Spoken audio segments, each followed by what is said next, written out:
జరుగుతోంది. ఇసుక డంపింగ్ యార్డులో భారీగా మాయమైంది ఇసుక చోరీపై అధికార టీడీపీ వైసీపీ మధ్య మాటల యుద్ధం జరుగుతోంది. ఇసుక చోరీ చేశారంటూ ఎమ్మెల్సీ దువ్వాడపై ఆరోపణలున్నాయి. ఆర్టీవీ ప్రతినిధితో మాట్లాడారు ఆయన. ఈ నేపథ్యంలో సంచలన విషయాలను బయటపెట్టారు దువ్వాడ. తాను ఇసుక చోరీ చేసినట్లు నిరూపిస్తే దేనికైనా సిద్ధమే అంటున్నారు దువ్వాడ. సీసీటీవీ ఫుటేజ్ను పరిశీలిస్తే అసలు దొంగెవరో బయటపడతారంటూ కూడా చెప్పుకొచ్చారు ఆయన. ఎన్నికల ఫలితాలు వచ్చిన వెంటనే అచ్చెన్నాయుడు అనుచరులై ఇసుకను కొల్లగొట్టారంటున్నారు దువ్వాడ. ఇసుక చోరీని అడ్డుకున్న ప్రగతి ఇన్ఫ్రా సిబ్బందిపై అచ్చెన్న అనుచరులు దాడి చేశారంటున్నారు ఆయన. ఇక మైనింగ్ శాఖ అధికారులు దొంగలను కాపాడుతున్నారంటూ కూడా సంచలన ఆరోపణలు చేశారు. ఇసుక పెద్ద మొత్తంలో చోరీకి గురైందంటున్నారు దువ్వాడ. ఇసుక మాఫియా భరతం పడతామంటున్నారు ఆయన. సామాన్యులకు ఇసుక అందుబాటులో ఉంటుందంటూ కూడా అధికారులు చెప్తున్న పరిస్థితి అక్కడ. ముఖ్యంగా ఫ్రీ ఇసుక అంశం ఇప్పుడు ఆంధ్రప్రదేశ్లో సంచలనంగా మారిందనే చెప్పుకోవాలి. ఈ నేపథ్యంలో మరీ ముఖ్యంగా శ్రీకాకుళం జిల్లా టెక్కల్లో ఇసుక చోరీ ఇప్పుడు దుమారానే రేపింది. ఇసుక డంపింగ్ యార్డులో భారీగా మాయమైంది ఇసుక చోరీపై అధికార తెలుగుదేశం పార్టీ వైసీపీ మధ్య మాటల యుద్ధం జరుగుతోంది. ఇసుక చోరీ చేశారంటూ ఎమ్మెల్సీ దువ్వాడపై ఆరోపణలున్నాయి. ఆర్టీవీ ఆయనతో మాట్లాడింది. ఈ నేపథ్యంలోనే సంచలన విషయాలను బయటపెట్టారు దువ్వాడ. తాను ఇసుక చోరీ చేసినట్లు నిరూపిస్తే కనుక దేనికైనా సిద్ధమే అంటూ కూడా సవాల్ చేశారు ఆయన. సీసీటీవీ ఫుటేజ్ను పరిశీలిస్తే అసలు దొంగలు బయటపడతారంటున్నారు ఆయన. ఎన్నికల ఫలితాలు వచ్చిన వెంటనే అచ్చెన్నాయుడు అనుచరులే ఇసుకను కొల్లగొట్టారంటూ కూడా దువ్వాడ చెప్పుకొచ్చారు. ఇసుక చోరీని అడ్డుకున్న ప్రగతి ఇన్ఫ్రా సిబ్బందిపై అచ్చెన్న అనుచరులు దాడి చేశారంటున్నారు దువ్వాడ. ఇంకా దువ్వాడ ఏమన్నారు? ఆర్టీవీ ప్రతినిధితో ఆయన మాట్లాడారు. ఆ సంభాషణలో ఆయన ఏమన్నారు చూద్దాం. మా మీద అంటున్నారు కదా, మా మీద అనేటప్పుడు అక్కడ సర్విలెన్స్ కెమెరాస్ ఉన్నాయి కాబట్టి ఆ కెమెరా దగ్గరికి ఎవడెళ్ళాడు. వెళ్ళినప్పుడు అడ్డుకున్నటువంటి ప్రగతికి సంబంధించిన వాళ్ళు ఎవరైతే స్టాఫ్ ఉంటారో వాళ్ళు అడ్డుకున్నప్పుడు తన్ని అడ్డు పెట్టారు వాళ్ళకి. అక్కడి నుంచి తన్ని అడ్డు పెట్టినప్పుడు పోలీసులు వెళ్ళారు అక్కడికి. పోలీసులు వెళ్తే పోలీసులకు కూడా అడ్డు పెట్టారు. ఆఖరికి ఏడీ వెళ్ళాడు. ఏడీ వెళ్తే ఏడీకి కూడా అడ్డు పెట్టారు. 3 రోజులు దందా జరిగింది. అందులో ఎంతమంది కెమెరాలో కనబడితే అంతమందికి అరెస్ట్ చేసేసి ఆ ఫోటోల ప్రకారం వీడియోల ప్రకారం అరెస్ట్ చేయొచ్చు. మనకు దొరకదా? ఎందుకు? మీరు తీయండి. మరి మీరే తీయాలి, నాకేట అవసరం? నాకు సోర్స్ ఏమైనా చెప్తారండి? సోర్స్ అదే నేను సోర్స్ చెప్తున్నాను కదా. ఏడీకి అడగండి. 4వ తారీఖు నుంచి ఎవడు తీసాడు ఈ ఇసుకని అడగండి. కౌంటింగ్ అయిపోయిన తర్వాత స్టార్ట్ అయింది దోపిడీ. అదే కదా మీరు చెప్పిన వీడియో ప్రకారమే 4వ తారీఖు సాయంత్రం నుంచి అని అంటున్నారు కదా. 4వ తారీఖు సాయంత్రం నుంచి 5, 6 తారీఖుల్లో తరలించారు అంటున్నారు కదా. నాకు తెలుసు తరలించారు. దాని మీద మేము చూసి చాలా బాధపడ్డాం. అయితే తరలించిన వాళ్ళు ఎవరన్నది పట్టేయమంటున్నాను నేను.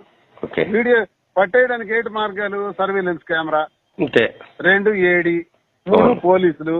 వీళ్ళందరూ శంకన ఆగుతున్నారా అని అడుగుతున్నాను. ఫంక్షనింగ్ లో ఉన్నాయి సీసీ కెమెరాలు సార్. ఉన్నాయి కదా, తీయండి. ఒకవేళ నేనే తీసేస్తే మరి ఏడీ ఎందుకు ఊరుకున్నాడు? మరి నేనే తీసేస్తే పోలీసులు ఎందుకు అక్కడికి వచ్చి వెనక్కి వెళ్ళిపోయారు? ఒకవేళ నేనే తీసేస్తే ఆ రీచ్ కాపలాదారులు ఉంటారు కదా, మరి వాళ్ళు ఏమయ్యారు? తీయండి మొత్తం. నాకు అదే కావాలి.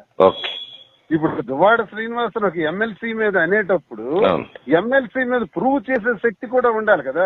నేను ఇప్పుడు సవాల్ చేస్తున్నాను. మీరు వీడియో పెడితే నేను ఇదే స్టేట్మెంట్ ఇస్తాను. దమ్ముంటే రుజువు చేయగలరా? పెట్టింది దాన్ని అక్కర్లా నాకు నా స్టేట్మెంట్ ఇప్పుడు ఎవరికి కావాలి? ఇప్పుడు మేము ఇస్తే ఇవ్వకపోతే నేను కొన్ని క్లూస్ చెప్తున్నాను. అలాగే ఇచ్చావు కాబట్టి ఐటమ్ లో క్లూస్ నేను ఇస్తున్నాను. ఈ క్లూస్ మీద వెళ్తే ఎవడు తీసాడో మీకు తెలుస్తుంది.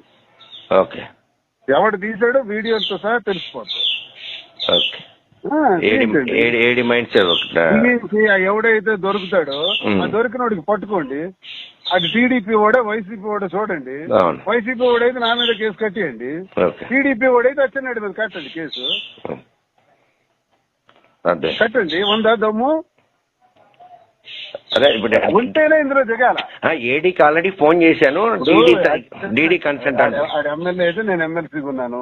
గవర్నమెంట్ నేను ఎమ్మెల్సీకి ఇసుక వాళ్ళకి అడగండి. ప్రగతి ఇన్ఫ్రా సర్వేలెన్స్ తీయమనండి.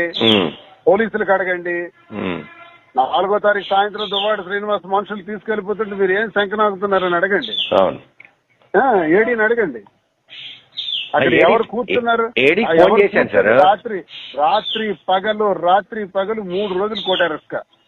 ఏడీకి ఫోన్ చేశాను, చేస్తే నేను కాంపనెంట్ కాదు డీడీ కాంపనెంట్ అన్నాడు. ఆయన అంగూరు వెళ్ళాడంట. ఎవడెవరి దానికి ఒక అధికారం, ఒక కంపెనీ ఏదో ఒకటి ఉంది కదా. అవును, కెమెరాస్ కూడా ఉన్నాయి కదా, కెమెరాస్ తీయండి. ఓకే, తీయండి. దాని నిగ్గు నాకు చాలా సంతోషం. ఇది చాలా మంచి వార్త. నా పేరును పెట్టేటప్పుడు నా పేరును కాదా లేదో కూడా రుజువు చేయాలి కదా. రుజువు చేయాలి కదా.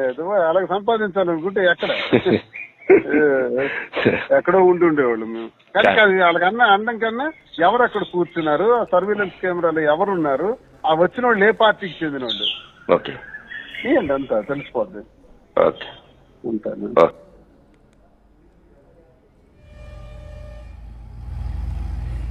మరి ఇదే అంశానికి సంబంధించి మైనింగ్ అధికారులు ఏమంటున్నారు? సామాన్యులకు ఇసుక అందుబాటులో ఉంటుందా? ఇసుక మాఫియా భర్తం పడతామంటున్నారా? ఇంతకీ పెద్ద ఎత్తులు, పెద్ద మొత్తంలో ఇసుక చోరీకి గురైందా? మైనింగ్ అధికారులు ఏమంటున్నారు? మా ప్రతినిధి నాయుడు మైనింగ్ అధికారులతో మాట్లాడారు. మైనింగ్ అధికారులు ఏమంటున్నారో చూద్దాం.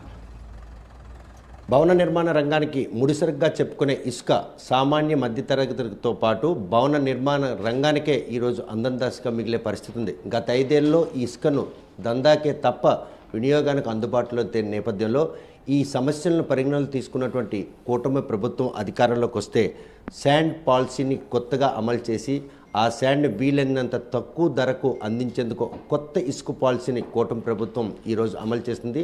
అందులో భాగంగానే 4 రోజుల క్రితం ఈ పాలసీ అమల్లో ఎటువంటి మెలకువలు తీసుకుంటున్నారు, ముఖ్యమంత్రి చంద్రబాబు నాయుడు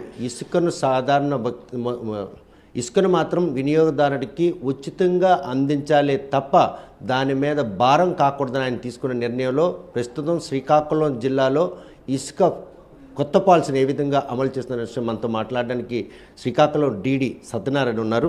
చూస్తే కనుక ఏదైతే ఈ కొత్త ఇసుక పాలసీ ఉందో ఆ పాలసీ అమల్లో క్షేత్రస్థాయిలో సామాన్యులకి ఇంకా కూడాను కొంత అనిశ్చితి నెలకొనుంది. ఆ అనిశ్చితిలో అక్కడ ఏ విధంగా అక్కడ ఉన్నటువంటి ఈ పాలసీకి వాళ్ళకి ఇసుక అందుబాటులోకి వచ్చే ప్రక్రియ నడుస్తుంది.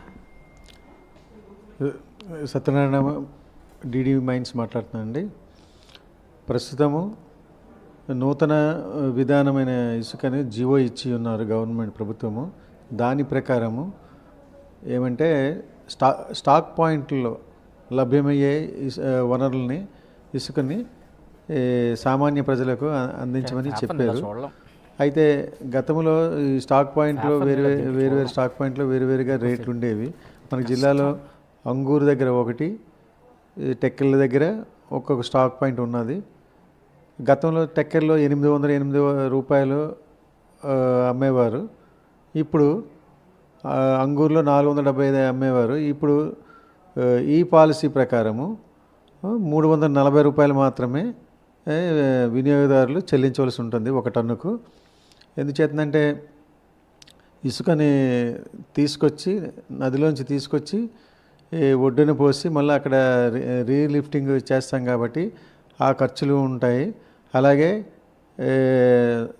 స్థానిక సంస్థలకు బలోపేతం చేయడానికి, ఎందుకంటే వాళ్ళ రోడ్లు అన్నీ ఛిద్రమవుతాయి కాబట్టి వాటికి స్థానిక సంస్థలు బాగుండాలని వాళ్ళకి కొంత అమౌంట్